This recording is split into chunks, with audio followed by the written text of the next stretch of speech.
आंध्र प्रदेश में तिरुपति बालाजी मंदिर के प्रसाद को लेकर सियासत गर्मा गई है। प्रसाद में इस्तेमाल होने वाले घी की जांच रिपोर्ट सामने आई है, जिसमें मछली के तेल और जानवरों की चर्बी मिलाने के इस्तेमाल की पुष्टि हुई है। इस पूरे घटनाक्रम से पूरे देश के संतों में नाराजगी देखने को मिल रही है। संत कह रहे हैं कि तत्काल प्रभाव से मंदिर का ट्रस्ट बोर्ड भंग किया जाना चाहिए, क्योंकि ये मामला सीधे तौर पर करोड़ों श्रद्धालुओं की आस्था से जुड़ा हुआ है। ऐसे में सवाल है कि पवित्र प्रसाद में किसने और क्यों मिलावट की, जांच किसने कराई और किस लैब ने की, रिपोर्ट में क्या खुलासा हुआ है। दरअसल आंध्र प्रदेश के मुख्यमंत्री चंद्रबाबू नायडू ने बुधवार को दावा किया कि पिछली सरकार में तिरुपति मंदिर में मिलने वाले प्रसाद में घी की जगह जानवरों की चर्बी और मछली के तेल का इस्तेमाल किया जा रहा था। इसी साल जून में जगन मोहन रेड्डी की पार्टी आंध्र प्रदेश में विधानसभा चुनाव हारी और नायडू ने एनडीए की सरकार बनाई। 9 जुलाई को मंदिर बोर्ड ने घी के सैंपल गुजरात स्थित पशुधन लैब भेजे और 16 जुलाई को लैब रिपोर्ट आई। इसमें एक फर्म में घी में मिलावट पाई गई। राष्ट्रीय डेयरी विकास बोर्ड की फूड लैब काल्फ ने बताया कि जानवरों की चर्बी और फिश ऑयल से तैयार घी में प्रसाद के लड्डू बनाए जा रहे हैं। मामले को लेकर लोगों में काफी गुस्सा है। लोगों ने क्या कुछ कहा, सुनिए। आंध्र प्रदेश के तिरुपति बालाजी मंदिर का लड्डू विवाद थमने का नाम नहीं ले रहा है। वहीं आंध्र प्रदेश के मुख्यमंत्री का उन्होंने दावा किया है कि लड्डुओं में पिछली सरकारों में यहाँ पर घी की जगह जानवरों की चर्बी मिला दी जाती थी। आज उसका जब लाइव टेस्ट हुआ तो आखिर इसकी क्या कुछ सच्चाई रही, वही जानने की कोशिश करेंगे कि क्या लगातार हिंदुओं की आस्था पर लगातार इस तरह का खिलवाड़ कब तक होगा, और इस तरह से जब सरकारों पर बात आती है तो सरकारें इस पर मौन क्यों रहती हैं। आइए जानते हैं कि किस तरह से इस पर लगातार जो घमासान है आज देश में देखने को मिल रहा है कि आखिर लड्डू विवाद थम क्यों नहीं रहा है। अब जानने की कोशिश करेंगे कि आखिर सनातन पर चोट किसकी नीयत में खोट। आइए जानते हैं। हमारे साथ आरएसएस के कार्यकर्ता मौजूद हैं, मथुरा प्रसाद जी। उनसे जानते हैं कि आखिर लगातार संघ इसकी बात कहती रही है कि हम सनातन को बचाने के लिए हर प्रयास करेंगे, पर आज सनातन पर चोट और किसकी नीयत में खोट, यही सवाल लगातार आज देश कर रहा है। किस तरह का माहौल आज देश में बना हुआ है और जिस तरह से तिरुपति से जो लड्डू विवाद का नाम आ रहा है, तो क्या कुछ आपका कहना है? सबसे पहले तो पहल टाइम्स के दर्शकों को मेरा प्रणाम और आपका धन्यवाद कि आपने इसमें इस ज्वलंत मुद्दे को उठाया। ये असल में हमारी जो पिछली सरकारें रही हैं, ये उनका दोष है। उन्होंने इन मंदिरों में इनके जो प्रशासनिक व्यवस्था है उसमें विधर्मियों को घुसाकर हिंदुओं की आस्था, हिंदुओं की प्रतिष्ठा, हिंदुओं के मान सम्मान को आघात पहुंचाया है। उनके साथ एक तरह से कहा जाए तो विश्वासघात किया है। और दूसरा ये है कि ये जो विधर्मी हैं, इनका लक्ष्य रहता है कि किसी भी तरह से हिंदुओं को अपमानित किया जाए, इनके धर्म को क्षति पहुंचाई जाए, इनके आस्था को ठेस पहुंचाई जाए। उनका ये एक तरह से एक लक्ष्य बन गया है कि हिंदुओं को किसी भी तरह से अपमानित करना है, प्रताड़ित करना है। और जहां भी वो मौका देखते हैं, चाहे उनका पंचर बनाने वाला हो, चाहे किसी भी पद पर, ऊंचे से ऊंचे पद पर भी पहुंच जाए, उनकी सबकी एक ही मानसिकता है कि हिंदुओं को उनके धर्म को क्षति पहुंचाई जाए, उनकी आस्था को ठेस पहुंचाई जाए। आपका क्या कहना है जिस तरह से तिरुपति में इस तरह की घटना हुई है और लगातार पिछले दिनों जब राम मंदिर का निर्माण हुआ था, वहां से लड्डू गए थे, लाखों की संख्या में यहाँ पर लड्डू बताए जा रहे हैं जो कि अयोध्या में गए, उनमें भी ये बीफ मिलाया गया था। आप लोग क्या सोचते हैं इसके बारे में और क्या कुछ कहेंगे? सबसे पहले मैं दर्शकों को नमस्कार कहना चाहूँगा। और लगातार रही बात ये लड्डुओं की, तो पीछे कई दशकों से आप देखते आएंगे तो कुछ ना कुछ ये इशू बना ही रहता है। चाहे वेजिटेबल वालों का इशू हो जाए, या नाई का इशू हो जाए, या पंचर बनाने वाले का इशू हो जाए, या कुछ भी, ये विधर्मी लोग कुछ न कुछ जिहाद टाइप में करते रहते हैं। और रही बात तिरुपति बालाजी के लड्डू प्रसाद चढ़ाने को लेकर के, तो ये हिंदू की बहुत ही बड़ी आस्था का एक विषय है और इसमें ऐसी फिश ऑयल या चर्बी का मिलना बहुत ही शर्मनाक और दुखदायी बात है। इसमें क्या है कि हिंदू को पूरा का पूरा बेधर्म किया जा रहा है और उनको कहीं ना कहीं किसी तरह से हमेशा आए दिन टारगेट बनाया जा रहा है। और जो तिरुपति बालाजी मंदिर में लड्डुओं का विवाद चल रहा है, आज से मानता है कि 1715 ईस्वी के करीब ये लड्डू पहली बार प्रसाद के रूप में वितरित किए गए। तब से लेकर आज तक इसकी संख्या बढ़ती चली जा रही है और साल के करीब इसका आंकड़ा लगाएं तो करीब 50,000 क्विंटल के रूप में प्रसाद में बांटा जाता है।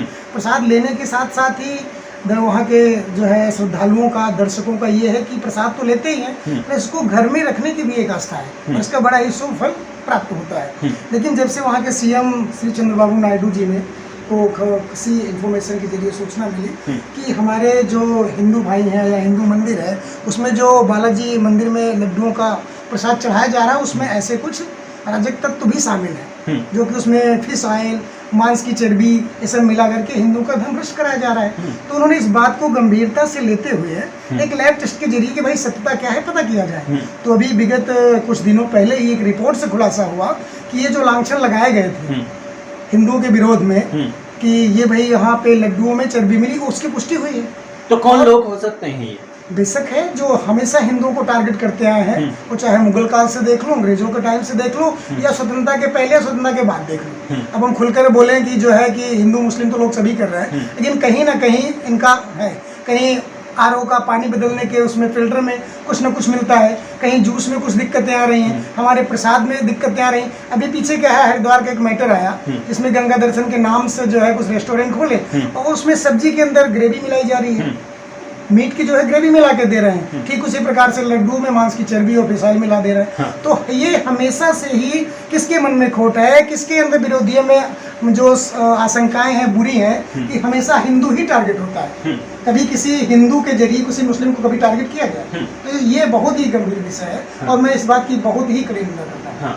कड़ी निंदा इस तरह से लगातार की जा रही है। पर हमारे साथ बीजेपी के वरिष्ठ नेता हैं रणवीर सिंह जी, उनसे भी जानने की कोशिश करेंगे कि आखिर जिस तरह से सनातन पर लगातार सवाल उठते रहे हैं, हिंदुओं की आस्था पर लगातार इस तरह के विद्रोह हमेशा होते हैं, आए दिन कहीं ना कहीं ये घटनाएं जरूर होती हैं।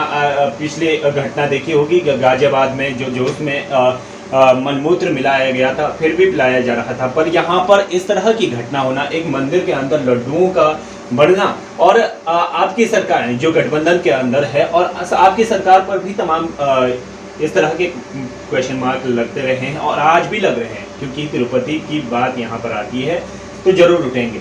आप क्या कहेंगे इसके बारे में? मैं आपका पहले टाइम का जो इस बात को उठा रहा है, जनता के बीच में लेके जा रहा है, जनता को इसके बारे में जागरूक कर रहा है, सबसे पहले उसका बहुत बहुत धन्यवाद। ये बहुत ही शर्मनाक है। देखो, जूस में पिलाना 4-5 आदमी ने पिया या किसी उसमें पिलाया वो एक अलग है, परंतु एक धार्मिक स्थल जो हमारे सनातन का बहुत ही बड़ा एक दक्षिण भारत का, उसके अंदर तिरुपति बालाजी का मंदिर जिसके अंदर लाखों किलो मतलब क्विंटल के टनों के हिसाब से वहाँ पे वितरण होता है लड्डू, और पूरा गाय के जो दूध है वो उसमें इस्तेमाल होता है, क्योंकि पहले बिल्कुल नहीं था। तो आज जब आप जो कह रहे हैं कि बीजेपी सरकार की वो सहयोगी है तो उसको जैसे ही पता लगा उसने उसके ऊपर विचार किया और उसकी जांच कराई और उसको तुरंत बंद कर दिया गया है। और दूसरी जो सरकार थी, पिछले जो सरकार रही है YSR की, वो तो आप जानते ही हैं वो किसकी सरकार थी, वो भी उन्हीं की थी। जो सरकार पहले थी भारत में, उन्होंने हमेशा ही जो ये विधर्मी है उसमें 2 तरह के हैं, उनको कोशिश की है कि सनातन को कैसे टारगेट कीजिए, कैसे इनको हम किसी भी तरह से। और हमारा ये सनातन धर्म वाले इतने मतलब एक बोलते हैं कि दयालु किस्म के आदमी, हर चीज पे विश्वास करते हैं। ये बेचारे ये किसी चीज को इतना वो नहीं तूल नहीं देते, फिर भी ये चलते रहते हैं, चलो भाई वो कर रहा है, वो अपने कर्म का कर रहा है करके। तो इसी वजह से आज ये इतने बढ़ावा मिल चुका है इस चीज को कि उसके ऊपर अब है ना ये टाइम आ चुका है कि अब हमको उसके खिलाफ जाना पड़ेगा, उसके लिए लड़ाई लड़नी पड़ेगी। क्योंकि एक माहौल ऐसा बनता है कि आप जहाँ भी कदम रखते हैं वहीं पे आपको, एक कहावत है, जहाँ भी खोदो वहीं पे कुछ ना कुछ निकल रहा है। जहाँ देखो आप पीछे मुड़ के देखो तो वही हाल है, आगे आगे देख रहे हो, दाएं देख रहे हो, बाएं देख रहे हो, सब जगह इन्होंने एक ऐसा माहौल बन चुका है कि पहले पता नहीं लगता था, क्योंकि टीवी वगैरह ऐसे हमारा कुछ माध्यम नहीं थे, तो हो तो उसी टाइम से रहा था। पर अब क्योंकि है कि ये चीज़ें सामने आ रही हैं, लोगों को पता लग रहा है, तो अभी समाज भी जागरूक हो रहा है। ऐसा नहीं है कि सनातन वाले जागरूक नहीं हो रहे। जैसे हमारे भाई साहब थे जो हमारे आरएसएस के जो स्वयंसेवक हैं, उन्होंने बहुत अच्छी बात कही है। स्वयं या आरएसएस कभी भी हमेशा इस देश को एकजुट करने में रहा। हिंदू धर्म को, सनातन धर्म को किस तरह से हम एकजुट रहे, किस तरह से जो ऐसी ताकतें हैं जो हमारे देश में, जो विदेशी विदेश, क्योंकि अब तो विदेशों का भी दखल होना शुरू हो गया है इसमें।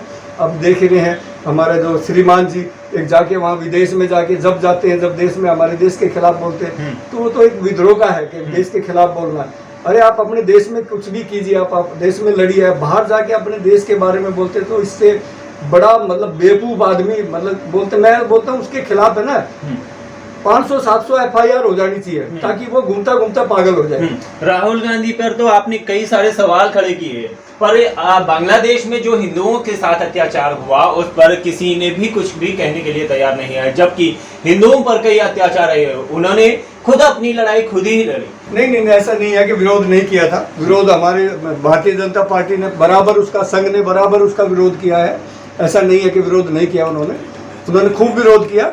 और उसी विरोध के चलते ही वो जो अभी दूसरे जो राष्ट्रपति प्रधानमंत्री वहाँ बने हैं, उन्होंने उस पर फिर एक्शन लेने की बात की है कि जितने भी वहाँ पे ये हुआ है हम उन पे सबके ऊपर एक्शन लेंगे, और वहाँ गिरफ्तारी भी हुई है। और वो माहौल तो उसी के बाद शांत हुआ जब भारत ने उसका विरोध किया। ऐसा नहीं है कि विरोध नहीं किया था, और विरोध हमेशा ही करता है। हमारा सनातन जो है, हमारा संघ है, हमेशा विरोध करता है ऐसी चीज़ों का। ये नहीं है कि विरोध नहीं करता है, पर ये है कि आज जनता जागरूक भी हो रही है। अब जो हुआ है वो बंद हो गया, आगे जिस पे होगा उस पे एक्शन भी होगा। ऐसा नहीं है कि नहीं होगा, उस पे FIR भी होगी, सब कुछ होगा। अब तो देखते जाओ।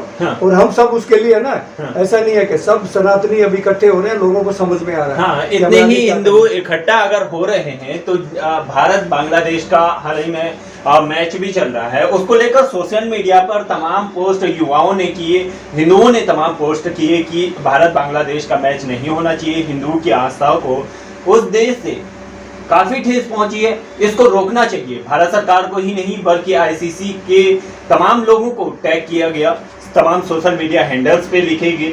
पर आस्था पर जब बात आती है तो यहाँ पर किस तरह का एक्शन क्यों नहीं लिया गया? नहीं, देखो ऐसा है, खेल एक ऐसा विषय है, मैं इसके उस पर ऐसा रहता हूँ, जो किसी भी देश को, किसी भी समाज को जोड़ता है।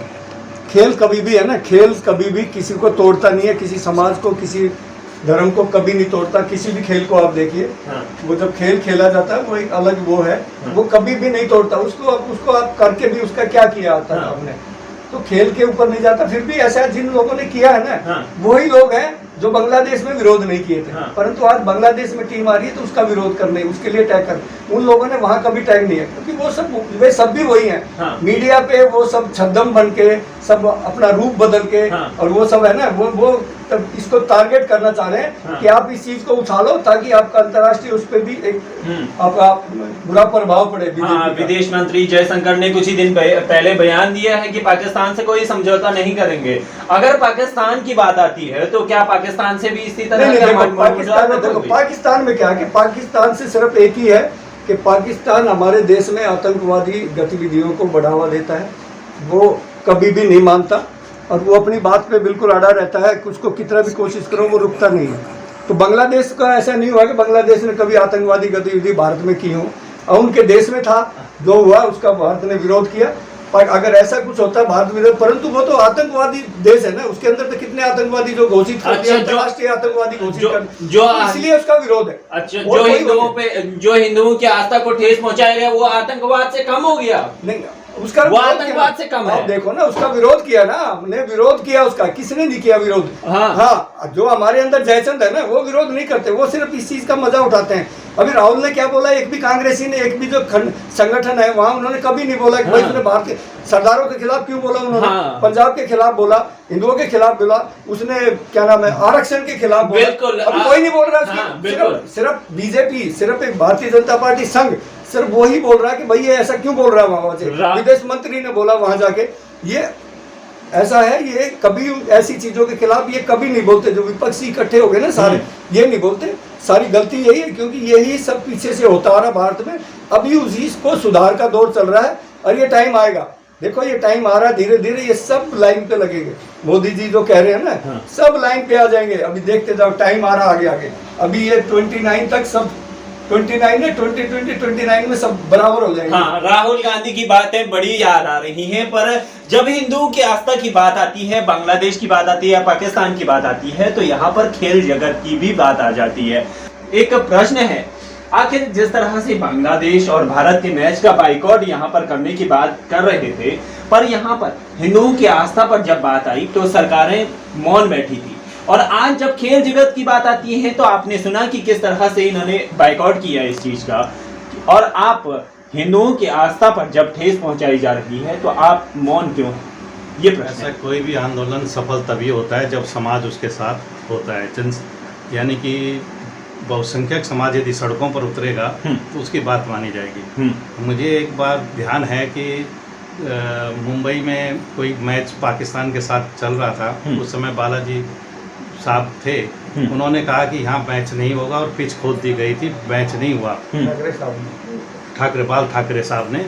तो जहाँ पर यदि लोग सड़कों पर उतरेंगे, उसका समर्थन करेंगे, तो निश्चित है कि उसका असर पड़ेगा। लेकिन हमारे देश में बुद्धिजीवी या समाज के अधिकांश लोग या तो कलमवीर हैं या रायचंद हैं या जयचंद हैं। वो घर में बैठकर सोशल मीडिया पर बहुत बड़ी बड़ी बातें करते हैं, लेकिन यदि आप कहीं पर मूवमेंट के लिए या कहीं बाहर निकलेंगे तो 4 आदमी इकट्ठे होने मुश्किल हैं। परम पूजनीय सरसंघ चालक जी ने एक बार कहा था कि हिंदू एक दिशा में तभी चलता है जब उसके कंधे पर 5वां होता है। तो इस तरह से हिंदू कभी 4 इकट्ठे नहीं हो पाते। जहाँ संख्या बल होगा, निश्चित है कि वो सरकार भी झुकेगी, लेकिन हर काम को सरकार करेगी ये नामुमकिन है। सरकार तभी करती है जब आपका प्रेशर सरकार पर पड़ता है। शाहीन बाग में 6 महीने साल भर तक बैठे रहे, किसान बैठे रहे 1-1.5 वर्ष तक। इन सरकार की हिम्मत नहीं हुई कि वहाँ पर डंडा चलाए। लेकिन हिंदू भी तो जा सकता है, हिंदू भी इकट्ठा हो सकता है। तो हिंदू इकट्ठा नहीं होगा तो उसकी दुर्गति यही ऐसी होगी। और सब यदि यही माना जाए कि आरएसएस ही करेगा, तो आरएसएस भी आप लोगों के सहयोग से, समाज के सहयोग से ही कर सकता है। बाकी आरएसएस को प्रयास कर रहा है पिछले 100 वर्षों से कि हिंदुओं को संगठित करने का। अब वो कितना सफल हो रहा है, लेकिन बिल्कुल कायाकल्प हो जाए ऐसा सोचना अभी मुमकिन नहीं है। हिंदू राष्ट्र की बात लगातार संघ करते आया है, और आज जो स्थिति देखने को मिल रहा है उससे नहीं लगता है कि इस तरह की स्थिति होगी, क्योंकि आपने तमाम वीडियोस सोशल मीडिया पर देखे होंगे कि किस तरह से हिंदुओं की आस्था पर लगातार खिलवाड़ किया जाता है। तो आपको क्या लगता है कि ऐसी स्थिति आने वाले समय में हो सकती है कि हम एक हिंदू राष्ट्र या फिर अखंड भारत की जो बात करते हैं तो ये हो पाएगा? देखिए, राष्ट्र की जहाँ बात आती है तो भारत तो हिंदू राष्ट्र है ही। ये सनातन संस्कृति का देश है। कोई यदि विधर्मी या किसी ने दूसरा धर्म ले लिया, अख्तियार कर लिया और अपने थोड़ा रीति रिवाज या नाम बदल लिए, तो उससे ये नहीं हो सकता कि वह ये हिंदू राष्ट्र नहीं है। भारत सनातन चित उससे पुराने समय से ही ये सनातनी राष्ट्र है और हिंदू राष्ट्र है। इसको आप चाहे हिंदू राष्ट्र कहें या सनातनी राष्ट्र कहें, ये इसकी भौगोलिक रचना है। आप यदि कश्मीर के कोने पर चले जाएंगे, वहाँ भी कोई शादी ब्याह विवाह वगैरह कुछ होता है, तो वही रीति रिवाज आपको केरल में भी मिलेंगे। वही आपको आसाम और अरुणाचल प्रदेश में, वही गुजरात या राजस्थान में भी मिलेंगे। तो राष्ट्र की जो कल्पना है वो सांस्कृतिक राष्ट्रवाद तो यहाँ पहले से ही है। दूसरा ये है कि भौगोलिक, देखिए, यदि भौगोलिक रचना पर आप राष्ट्र की वो कल्पना करते हैं तो वो भौगोलिक दृष्टि से अन्य देश, यूरोप के देश हैं, कभी बढ़ते बिगड़ते रहे, उनके फुट जैसे स्केल लगाकर लाइन खींच देते हैं, इस तरह के उनके राष्ट्र हैं। लेकिन हमारा देश हमेशा से ही हिंदू राष्ट्र है। ऐसी स्थिति में लगातार जो प्रश्न चिन्ह लगातार सरकारों पर उठते रहे हैं, और हाल ही की सरकार में इस तरह के मामले लगातार देखने को मिल रहे हैं। आपको क्या लगता है कि जिस तरह से यहाँ पर लड्डू वितरण में इस तरह की चीज़ें मिल रही हैं, उसके बाद सियासी घमासान उज्जैन तक पहुँच गया है। उज्जैन में भी इस तरह की मांगें चल रही हैं कि यहाँ भी लड्डुओं की जांच करवाई जाए और उसके बाद ही पूजा में इन चीज़ों का वितरण हो। क्या सोचते हैं? जहाँ तक मेरा मानना है कि सिर्फ ये उज्जैन और तिरुपति बालाजी की बात नहीं है।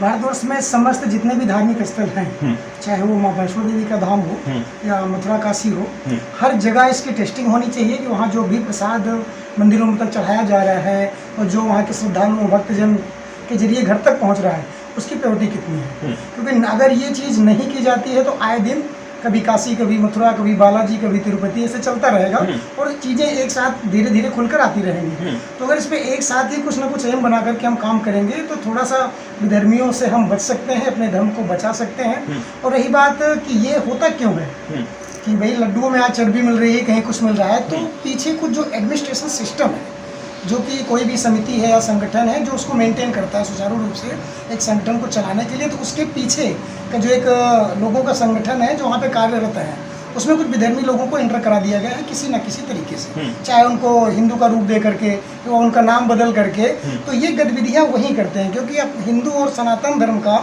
जहाँ तक पहले से ही मानना है, चाहे आप सतयुग, द्वापर, त्रेता, कलयुग कहीं भी ले लो, कि हिंदू स्वयं अपना धर्म कभी भ्रष्ट नहीं करता, जबकि दूसरों का भी नहीं करता। अपने की दूर की बात छोड़िए, तो वो क्यों ऐसा करेगा? तो कहीं ना कहीं पॉलिटिकल प्रेशर ले लो, राजनीतिक ले लो या फिर एडमिनिस्ट्रेशन ले लो, इसमें लाचारी तो है। जब तक ये ठीक नहीं किया जाएगा आए दिन कुछ ना कुछ घटनाएं होती रहेंगी। और चाहे आप आज़ादी के पूर्व की बात ले लो या मुगलों के समय से ले लो, वो हमेशा से यही प्रयास किए हैं कि इस हिंदुस्तान को जो है बदल दिया जाए, सनातन धर्म को नष्ट कर दिया जाए। लेकिन पीछे विगत कई सौ वर्ष पूर्वों से देखकर ना ही सनातन धर्म को नष्ट किया जा सका है। अगर नष्ट कर सकते तो मुगलों के टाइम में ही नष्ट हो सकता। हमारे पूर्वजों ने कितनी कुर्बानियां देकर अपना जनेऊ, चंदन, तिलक, चुटिया बचा के रखा है और हम उन लोगों को उसका अनुसरण करते हुए उस पर धर्म पे चलना चाहिए। और जो उन्होंने अपनी विरासत सौंप के गए, हम उसका पालन करते हुए इस धर्म की रक्षा करेंगे। और अगर जरूरत पड़ी तो फिर सटे शाक्यम क्षमा चलेंगे। तो हिंदुओं का संकल्प है कि हम अपने धर्म का पालन करेंगे, चाहे फिर हमारे आस्था से कुछ भी हो जाए, पर हम अपने धर्म से नहीं हटेंगे। और सवाल ये उठता है कि किसकी नीयत में सबसे ज़्यादा खोट है, और आज पिछली सरकारों ने जो भी किया उसको सुधारने की कोशिश में जो बीजेपी आई है कि हाँ हम हिंदुओं की आस्था पर कोई भी ठेस नहीं पहुँचने देंगे। क्या कहती है आपकी? देखो, कोशिश तो जारी है और जो भी हुआ ये बहुत ही गलत हुआ है जो भी हो रहा है। ये जो भाई साहब ने कहा है कि खाली इसमें नहीं, जितने भी हमारे आस्था के केंद्र भारत में है, मैं तो कहता हूँ विदेश में भी होंगे तो वहाँ भी कुछ ना कुछ ज़रूर होगा। तो ये ज़रूर इसकी हर जगह लैब में जांच होनी चाहिए, एक बार हर जगह ये जांच होनी चाहिए ताकि ये पता लगाया जा सके कि भाई कहाँ पे क्या हो रहा है। और ये बिल्कुल सही बात है कि जो हमारा हिंदू है जो एकदम से अपने आप को सनातनी मानता है, वो कभी वो दूसरे के उसमें बिल्कुल भी, क्योंकि वो खुद अपने लिए नहीं कर सकता, वो दूसरे के लिए कभी भी नहीं करेगा। तो उसके अंदर जरूर ऐसा है। और ये खबरें भी आती रहती हैं केरला से और उधर से, खासकर साउथ से, कि वहाँ पे मंदिरों में उनको बैठा दिया गया है, विधर्मी लोगों को, वो वहाँ के मठाधीश बना दिए गए, मंदिरों के वही पुजारी बना दिए गए। तो ये ऐसी संभावना बनी रहेगी जब तक इन पे पूरी अच्छी तरह से बहुत चोट नहीं होती। और ये करना बहुत जरूरी है। चीज़ सामने आई है तो हम तो यही आशा करेंगे कि भाई आगे हमारी जो सरकार है, केंद्र सरकार या राज्य सरकार या जो हिंदू संगठन जहाँ भी हर प्रदेश में है, वो इसके विरोध में आए और सरकार इस पे एक्शन ले। और आगे जितने भी हमारे धार्मिक स्थल हैं जो भी पूरे भारतवर्ष में, उन पे सब तरह पे इस तरह से सब जगह के लैब की टेस्ट कराए जाए। जो भी वहाँ पे भोजन है या वहाँ पे जो प्रसाद दिया जा रहा है, सबकी टेस्ट हो, एक बार कम से कम लोगों की शंकाएं सब दूर हो जाए कि कहाँ पे क्या हो रहा है, और आगे से उसको बिल्कुल सही स्तर पे लाया जाए। तो हम सब, हमारी यही डिमांड। और हम ये हिंदू राष्ट्र ये कभी खत्म नहीं, सनातन कभी खत्म नहीं हो सकता। कितने साल हो गए, बड़े आए और बड़े चले गए, खत्म नहीं कर सकते इसको। और ये अभी तो क्योंकि हमारे जो भारत में जो सरकार आई है वो हमारे सनातन से रिलेटेड, जो हमारे सनातन का पूरी तरह से एक उनके अंदर समाया हुआ है, वो उसको लेके चल रही है, तो वो कभी नहीं होने देगी। और आगे ये लोग कभी नहीं आएंगे, ये आप नोट कर लो। कभी भी ये जो विधर्मी है ना, धीरे धीरे धीरे धीरे अपने आप ही खुद ही लड़ मर के खुद खत्म हो जाएंगे। तो तमाम तरह के सवाल यहाँ पर उठते हैं कि आखिर कौन और किसकी नीयत में इतना खोट है कि आज तिरुपति बालाजी में इस तरह की लगातार जो लड्डू विवाद है वो थमने का नाम नहीं ले रहा है। हालांकि देश में जो माहौल बना हुआ है वो लगातार घमासान मचा हुआ है। यही नहीं बल्कि मध्य प्रदेश के उज्जैन में भी ये मांग उठी है कि इसकी जांच करवाई जाए। हालांकि केंद्रीय स्वास्थ्य मंत्री जेपी नड्डा ने भी इसकी रिपोर्ट वहां के मुख्यमंत्री से मांगी है। जिस तरह से लगातार मामला बढ़ते गया उसके बाद सुप्रीम कोर्ट तक ये मामला पहुंचा। सुप्रीम कोर्ट ने भी इसकी जांच करने के लिए सख्त निर्देश दिए और कहा कि इसकी जांच जल्द की जाए। दरअसल तिरुपति मंदिर देश के सबसे बड़े मंदिरों में से एक है। यहाँ हर साल करीब 3 करोड़ श्रद्धालु दर्शन करने के लिए आते हैं, यानी रोजाना करीब 82,000 श्रद्धालु भगवान वेंकटेश्वर स्वामी के दर्शन करते हैं। करीब 3.5 लाख लड्डू तैयार किए जाते हैं। सभी श्रद्धालुओं को प्रसाद के रूप में यही लड्डू दिए जाते हैं। इस पूरी व्यवस्था का संचालन उस कमेटी के द्वारा किया जाता है जिसका गठन हर 2 साल में आंध्र प्रदेश की राज्य सरकार करती है। इस कमेटी का नाम है तिरुमाला तिरुपति देवस्थानम। ये कमेटी प्रसाद के लड्डुओं को बनाने के लिए सभी सामग्री को खरीदती है। फिर इसी कमेटी के वॉलेंटियर्स द्वारा इन लड्डुओं को तिरुपति मंदिर में आने वाले श्रद्धालुओं को पहले से निर्धारित कीमतों पर बेचा जाता है। बीते 50 साल से कर्नाटक कोऑपरेटिव मिल्क फेडरेशन रियायती दरों पर मंदिर कमेटी को शुद्ध देसी घी सप्लाई कर रहा था। जुलाई 2023 में कंपनी ने कम रेट में सप्लाई देने से इनकार कर दिया। उसके बाद तत्कालीन जगन मोहन रेड्डी सरकार ने 5 फर्म को घी सप्लाई की जिम्मेदारी दे दी। इसी साल जुलाई में सैंपल में गड़बड़ी पाए जाने के बाद नायडू सरकार अलर्ट हुई और 29 अगस्त को फिर KMF को सप्लाई का काम सौंप दिया गया। जांच में पता चला कि इन लड्डुओं में जिस घी का इस्तेमाल हो रहा था वो मिलावटी था। इसमें फिश ऑयल, एनिमल टैलो और लॉर्ड की मात्रा पाई गई। एनिमल टैलो का मतलब पशु में मौजूद फैट से होता है। इसमें लॉर्ड भी मिला हुआ था। लार्ड का मतलब जानवरों की चर्बी से होता है। इसी घी में फिश ऑयल की मात्रा भी पाई गई। रिपोर्ट के मुताबिक प्रसादम लड्डू में सोयाबीन, सूरजमुखी, जैतून, रैपसीड, अलसी, गेहूं के बीज, मक्के के बीज, कपास के बीज, मछली का तेल, नारियल और पाम कर्नेल वसा, पाम तेल और बीफ टैलो, इन सभी चीजों का इस्तेमाल किया गया है। ऐसे में जांच के बाद हुए इस खुलासे के बाद विवाद बढ़ता हुआ नजर आ रहा है।